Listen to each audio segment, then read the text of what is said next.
Olá, Perspectiva no Ar, sempre tratando de temas atuais e de interesse da sociedade aqui na sua TV Alemes. E nesse mês de novembro a gente traz aqui informações a respeito da campanha Novembro Azul para os homens e também para os familiares sobre a importância da prevenção do câncer de próstata. E é por isso que nessa edição a gente vai bater um papo mais uma vez com o Dr. André Domingos, ele que é médico urologista. E antes de dar início aqui ao nosso bate-papo, eu vou trazer um dado que realmente me chamou a atenção e para a gente debater também os números a respeito dessa doença. Doutor, seja muito bem-vindo, obrigada aqui com a gente. Eu que agradeço o convite. Bom, então nós temos aqui dados do INCA, falando sobre 71 mil novos casos, em média, no Brasil, entre os anos de 2023 e 2025. A gente não tem como trazer esse recorte fechado desse ano, mas é uma estimativa. E 47 óbitos por dia por conta do câncer de próstata. E eu gostaria de entender um pouco sobre o perfil do paciente, né? Você que lida todo dia com o consultório. O que acontece com os homens que eles não procuram ajuda? Eles realmente demoram tanto assim para buscar um diagnóstico, entender melhor sobre isso? Essa é uma pergunta muito importante, né? Na verdade, esses números eles também cresceram porque o Brasil melhorou também o seu diagnóstico e a sua notificação da doença, porque a gente só notifica e tem ciência daquilo que a gente conhece, né? Então esse é o primeiro princípio. Então a melhoria tanto do diagnóstico como da notificação fez com que o número de casos aumentasse. Isso é bastante importante dizer.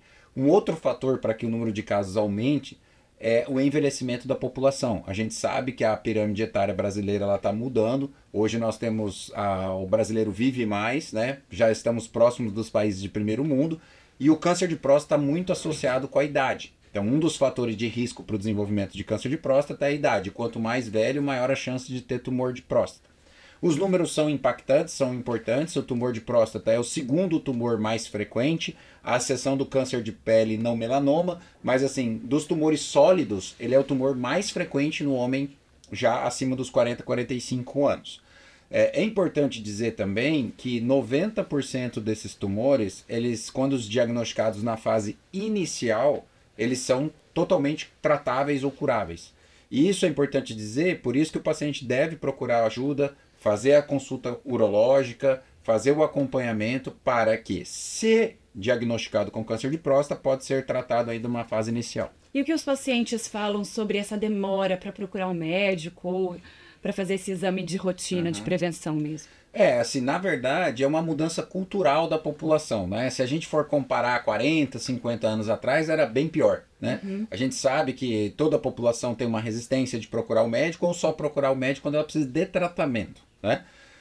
Mas isso vem mudando aos poucos, é uma questão cultural. A nova geração já se preocupa bem mais, então tem estudos mostrando que até recentemente que ela se preocupa mais com a saúde física do que com sair à noite, por exemplo. Estou falando da nova geração, né? Estudos mostrando isso, então isso vem mudando aos poucos. E quem tem papel fundamental também não é só o homem, mas também a mulher. Porque a mulher já está mais acostumada a fazer seus exames, tradicionalmente já faz, e ela estimula o homem a fazer. Olha, já chegou na hora de você fazer o exame e tal. E tem a questão cultural, de por ser um exame que você tem que fazer um exame de sangue, que é o PSA, e o toque retal, que é um exame físico. O homem tem receio de fazer, mas lembrando que é um exame totalmente indolor, rápido e que pode aí diagnosticar precocemente o tumor de próstata. E você comentou, doutora, a respeito das novas gerações, e eu estava exatamente estudando um pouco o perfil deles, que estão bebendo menos, estão fumando menos, o exercício físico, acredito que nós estejamos numa época em que está sendo muito disseminado de forma boa, as pessoas emagrecerem, estarem realmente com a forma física em dia. Mas as antigas gerações vieram de outros hábitos. Existem hábitos que são também, além da genética, pré-determinantes para o aparecimento de câncer? Os três principais fatores de risco para o desenvolvimento de câncer de próstata são fatores não modificáveis, que nós chamamos. Que é isso? Que a gente não consegue interferir. São os três principais, que é paciente, a idade, a gente não consegue interferir, então quanto mais velho, maior a chance do paciente desenvolver câncer de próstata. Ou o paciente que tem histórico familiar, ou seja, o pai, o irmão, o avô, não são parentes próximos, né? Ou pacientes da raça negra. Então são esses três fatores de risco principais para o desenvolvimento da neoplasia. Agora, a gente sabe também que o consumo de gordura saturada, o paciente ficar acima do peso, não praticar atividade física, também influencia no desenvolvimento da doença. Podem ser fatores de risco que a gente chama de fatores de risco ambientais. Esses fatores de risco eles podem ser modificados. Então, assim, manter-se no peso ideal, estar saudável, consumir uma dieta balanceada ajuda em tudo. Ajuda na saúde do miocárdio, na saúde do coração, do pulmão e também, obviamente, na saúde global do paciente. E é comum existirem casos, por exemplo, de pacientes que não têm pai, avô, irmão ou tio com câncer de próstata? Sim, pode Seja haver. o primeiro caso na família? Pode ser sim. Assim, ele é ter um paciente com câncer de próstata é um fator de risco, sim, mas não significa que ele é a única condição para o paciente desenvolver a doença, né? Então o paciente ele tem que fazer os exames, acompanhar o urologista vai definir para ele a periodicidade dos exames, a partir de quantos anos ele vai começar a fazer e que tipo de exame ele vai fazer, depois do diagnóstico planejar o tratamento, etc. E a partir de quantos anos? E quais seriam os exames mais importantes ou, de repente, aspectos fisiológicos ou físicos que esse paciente tem que ficar atento? Então, assim, na verdade, todo paciente acima de 50 anos, ele deve fazer o exame de próstata anualmente. Existem 2 exames principais pensando apenas no rastreio do câncer de próstata, que é o toque retal, que é um exame físico feito no consultório pelo urologista. E para que esse exame é importante? Porque o câncer de próstata, normalmente, ele se localiza na periferia da próstata. E como ele está na periferia da próstata, ele está em íntimo contato com o reto, que é a parte final do intestino. Então, ao fazer o toque retal, o urologista pode sentir que tem um nódulo, um caroço ou uma próstata endurecida ali no local. Isso faz com que ele suspeite de câncer de próstata. O segundo exame é o exame de PSA. O PSA é um exame colhido no sangue. O paciente deve estar pelo menos 2 a 3 dias sem ejacular. O paciente não pode ter andado muito tempo de bicicleta ou a cavalo, porque isso pode influenciar. O exame pode subir sem ele ter alguma doença. Então, esses são os cuidados que ele deve fazer na coleta do exame de PSA. Que é um exame de sangue. Apesar do PSA ele não ser específico para o câncer de próstata, ele é específico da próstata. Então outras patologias podem influenciar no aumento do PSA, como a doença benigna da próstata, que é o crescimento benigno, a prostatite, que é uma infecção ou inflamação da próstata, pode aumentar subitamente o PSA, mas o câncer de próstata também aumenta. Então quando o urologista ele combina o PSA com o toque retal, ele vai selecionar aqueles pacientes que têm maior risco de desenvolver a doença. Não significa que ele tenha a doença. Então, se o paciente chegar e tiver um PSA alterado, porque o cardiologista pediu, não precisa entrar em desespero, que aquilo já é câncer, às vezes não é. Então, o urologista seleciona. E a partir daí, dessa seleção, ele pede um exame chamado biópsia de próstata. E a partir da biópsia, onde a gente retira pequenos fragmentos da glândula, manda para exame histopatológico, o patologista vai analisar e vai ver se aquilo é uma doença benigna ou se aquilo realmente trata-se de um tumor.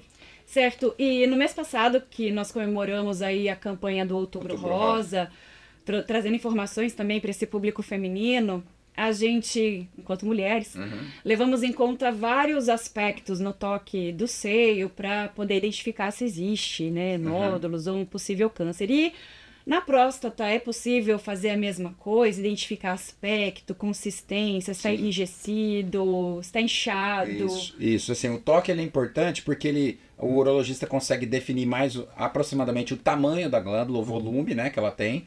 Ele consegue definir se o paciente tem dor ou não ao toque retal, porque quando tem dor significa que a próstata é inflamada e não é tumor, normalmente é prostatite.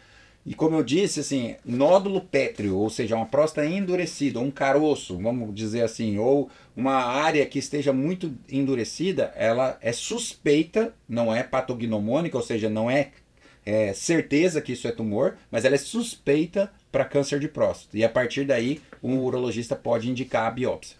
E normalmente esse nódulo, o câncer, ele vem com dor? Porque eu também fiz essa pergunta mês passado e normalmente dizem que essas células cancerígenas são indolores. Isso. É possível que isso aconteça? Sim. Na verdade, esse é o problema, entre aspas, do câncer de próstata. Então vamos colocar aqui. Na fase inicial, 75% a 80% dos pacientes, então 8 a cada 10, os pacientes são totalmente assintomáticos. Caramba. Ele não tem dor para urinar, ele não tem sangramento na urina, ele não tem retenção de urina, ele não tem dor na próstata, nada disso.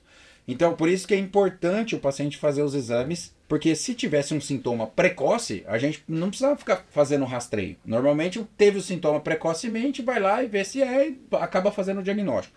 Mas como não dá sintoma, ou seja, os sintomas eles existem, mas normalmente são nas fases mais tardias. Então, quando o tumor está muito grande, ele já comprimiu a próstata, aí pode dar sangramento, ele invade a bexiga, pode dar sangramento na urina, ou quando ele dá metástase, que é um dos lugares de metástase, ou seja, espalhar o tumor além da próstata, é no osso. Então, às vezes o paciente chega para a gente com queixa de dor lombar, dor nas costas, às vezes até paralisia dos membros, já por compressão do nervo que tem na coluna. E aí, esses pacientes, a gente já faz um diagnóstico de um tumor metastático para a coluna. E a próstata também fica num outro local da fisiologia do órgão reprodutivo masculino. Sim. Não fica exatamente na parte visível. Não. A próstata é um órgão pélvico. Então ela fica atrás do púbis, né? E anterior ao reto, ou seja, na frente do reto, que é do intestino. Fica muito próxima ali da bexiga. E por dentro da próstata passa a uretra, que é o canal onde o paciente tem a eliminação de urina e de esperma. Então, por isso que alterações urinárias e no esperma podem sugerir algum problema da próstata. Dificilmente é câncer de próstata, mas podem referir uma inflamação na próstata, uma hiperplasia, que é o aumento benigno. Esse sim, o paciente tem sintomas precoces, tem dificuldade para urinar, levanta muito à noite e deve ser tratado também, é uma doença que deve ser tratada também. Mas por isso que o paciente pode ter sintomas. Inclusive, quando ele faz a biópsia, que a gente tira alguns pedacinhos da próstata, o paciente pode ter sangramento na urina, porque ele acaba acertando ali a uretra ou a bexiga, e também pode ter um pouco de sangramento no esperma, que às vezes dura de 2 a 3 meses, esse esperma começa a sair um pouco sanguinolento, avermelhado, e numa fase mais tardia até meio amarronzado. Isso é totalmente normal, normalmente some sozinho, depois de uns 2 a 3 meses o paciente já está ejaculando normal novamente da biópsia. E os homens, eu acredito que eles tenham também essa questão da virilidade muito forte e tenham muito medo de descobrirem ou de fazerem qualquer cirurgia que possa comprometer essa questão sexual. E isso é real, né? Pode se tornar um problema de impotência, por exemplo, ou é possível contornar? Essa é uma excelente pergunta. A primeira dúvida que tem, normalmente, é a seguinte: a próstata tem alguma coisa a ver com a ereção? Se ela não tiver nenhum problema e você não for fazer nenhuma manipulação, não. Então não é porque você tem um problema na próstata, uma hiperplasia, uma prostatite ou um câncer de próstata que você vai ter problema de ereção. Se você tem um problema de ereção, normalmente ele está relacionado com a idade, com diabetes, com pressão alta, etc, etc. Agora, existem algumas cirurgias da próstata que, quando você retira toda a glândula, principalmente quando são nos casos de câncer, que você tem que tirar toda a glândula, o nervo da ereção, que é propício para a ereção, ele passa bem embaixo da próstata. E aí, quando você retira, às vezes há uma lesão do nervo. E isso sim pode prejudicar a ereção. Mas é quando a cirurgia é para câncer. Por exemplo, as cirurgias de hiperplasia, que são as cirurgias para doença benigna, que a gente faz por dentro do canal, ou mesmo a cirurgia aberta para doença benigna, a gente não retira toda a próstata, só retira o miolo, que a gente chama ali o adenoma. Então, aí essas cirurgias não tem risco de prejudicar a ereção. Mas as cirurgias que são, a gente chama de prostatectomia radical, que é para retirada do tumor, que a gente tira a vesícula seminal, além de tirar a próstata, e que passa muito próximo ao nervo, pode, não significa que vai acontecer, causar disfunção erétil. Depende muito do quê? Da extensão do tumor, se ele fica muito próximo do nervo, se o paciente é mais idoso, se o paciente já tem disfunção erétil antes da cirurgia. Então, tudo isso influencia no resultado pós-operatório. E é um caso também, de repente, muito mais avançado já da doença. E outra coisa mesmo que ele tenha disfunção erétil no pós-operatório, é possível de tratar. Então, você pode tratar a disfunção erétil tomando remédio via oral, né, os comprimidos, você pode fazer injeção, você pode, em último caso, colocar uma prótese. Então, a disfunção erétil, ela tem tratamento mesmo após a cirurgia. Então, eu fico sempre impressionada com o avanço dos mecanismos cirúrgicos. Vocês, médicos, cada vez mais preparados, utilizando muito da tecnologia, e a precisão é absurda, né? Exatamente. A gente sabe que o grande desafio oncológico, assim, de todos os cirurgiões urológicos e oncocirurgiões, a primeira coisa que a gente se preocupa é que o paciente fique livre da doença. Esse é o primeiro ponto.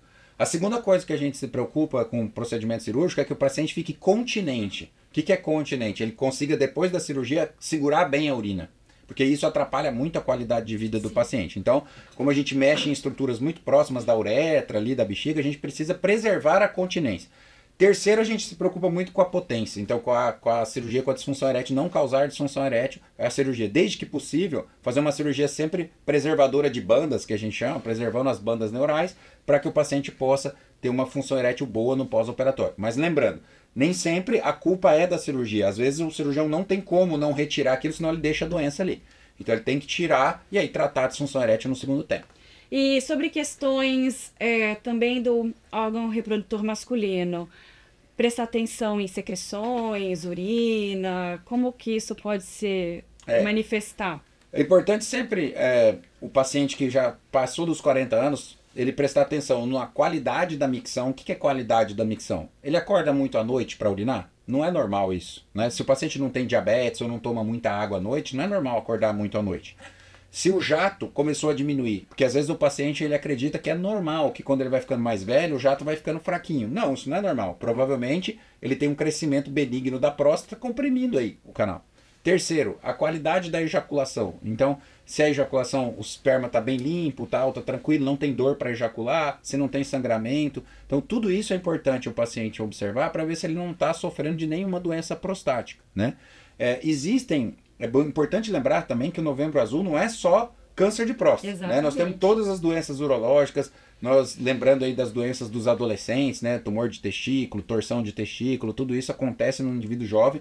Não é só o paciente acima de 45 anos que deve procurar urologista. Saiu do pediatra, saúde masculina, é importante consultar com o urologista.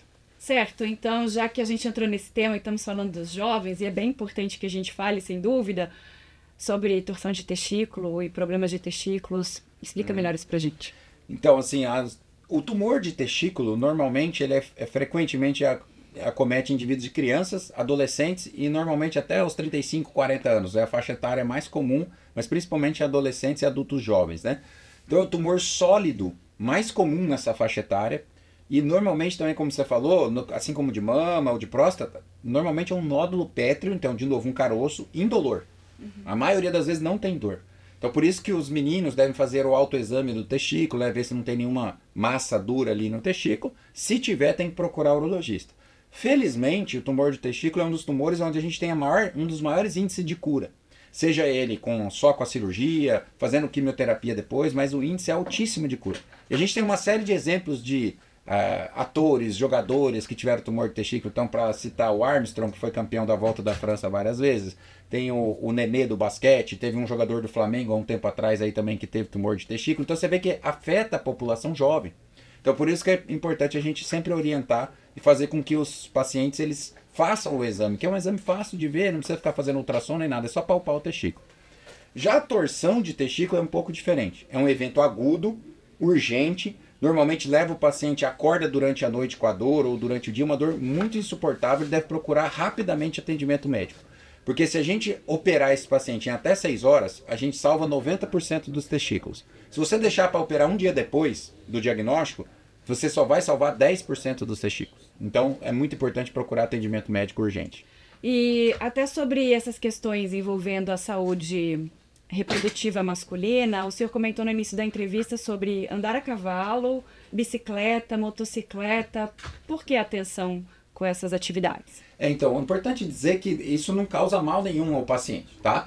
Mas para fazer o exame de PSA, ele pode estar alterado só pelas situações. Então, se o paciente fez cavalgada longa ou pedalou durante 40 km, 30 km ou 20, ou o paciente ejaculou antes do exame, isso aí é importante porque pode alterar, o PSA pode subir sem ter nenhuma alteração de doença ou de patologia na próstata. Então é só isso, mas isso não causa mal, não é isso que é fator de risco para câncer de próstata, nada disso. O paciente pode continuar cavalgando, andando na bicicleta, é bom, faz bem para a saúde e para a mente principalmente. Então não existe assim um atrito, um esforço ali na região? Não, nenhum problema. Certo, e a gente estava falando sobre os jovens, e eu até estava comentando aqui nos bastidores com o doutor que eu tenho um filho de 4 anos que também passou por uma cirurgia, mas é que nós pais estamos sempre atentos com os inchaços da criança também. No caso do meu filho era uma hidrocele.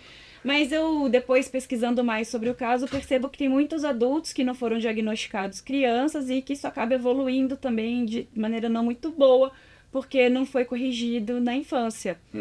Você fala da hidrocele? Isso. Ah, sim. A hidrocele é um acúmulo de líquido ali entre o testículo e a pele do escroto, né? Então é um acúmulo de líquido, é benigno, não é uma patologia que vai causar problema para o paciente, nem nenhum problema de risco de vida, mas ela tem dois problemas. Às vezes causa dor para o paciente, porque é muito demacia muito o local e pode causar dor, e um desconforto estético, principalmente nos adolescentes e maiores. Tem hidrocele que cresce bastante, tem hidrocele que chega a ter 500 ml ali dentro, 400 ml, fica bastante grande.